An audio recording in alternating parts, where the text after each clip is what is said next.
House is taking its gun regulation fight straight to the media. Today, Vice President Joe Biden and senior White House officials sat down with our sister station in Washington, D.C. to make their case. And WSLS 10's national correspondent, Chance Seals, was in those meetings.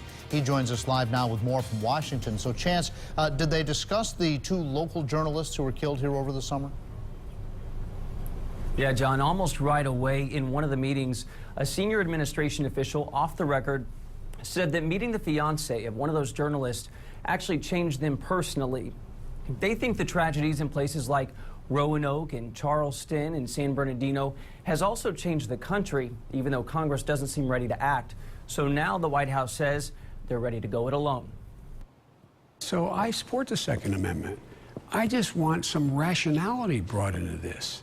Vice President Biden says the Obama administration has tried for 7 years to get Congress to take reasonable steps to keep guns out of the wrong hands.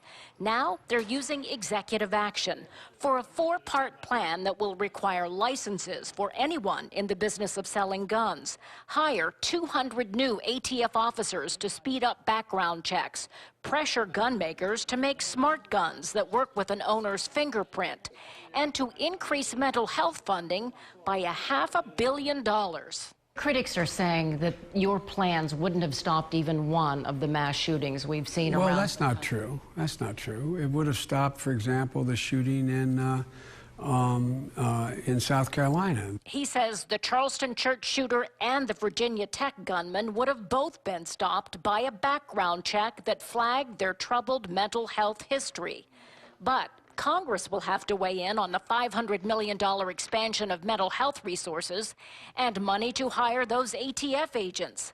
One White House advisor said today that too many lawmakers put their short-term political interests ahead of the greater good.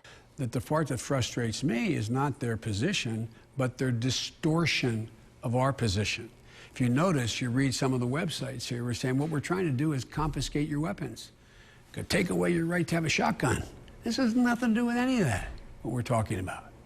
What does it, if you are adjudicated as schizophrenic, should you be able to walk in and buy a weapon?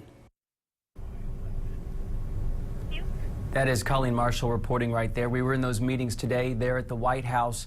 As you can see, the White House, the administration, Obama administration, they're in their final year of their final term, and right now they're kind of going for broke.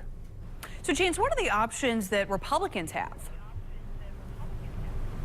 That was a question that we put to Vice President Biden, and he says that he knows there are two big options for Republicans right now if they choose to use them. One, they could possibly pass a law. Let's say they tell gun owners that if you're going to sell a gun online, you do not have to run a background check. That would stymie what President Obama has said. Also, they could just sheer withhold funding, saying we're not going to put this into effect, like hiring the new ATF agents because they won't give them the money. Either way, the ball is rolling and things are in action, so now the ball is in Republicans' court. Guys, back to you.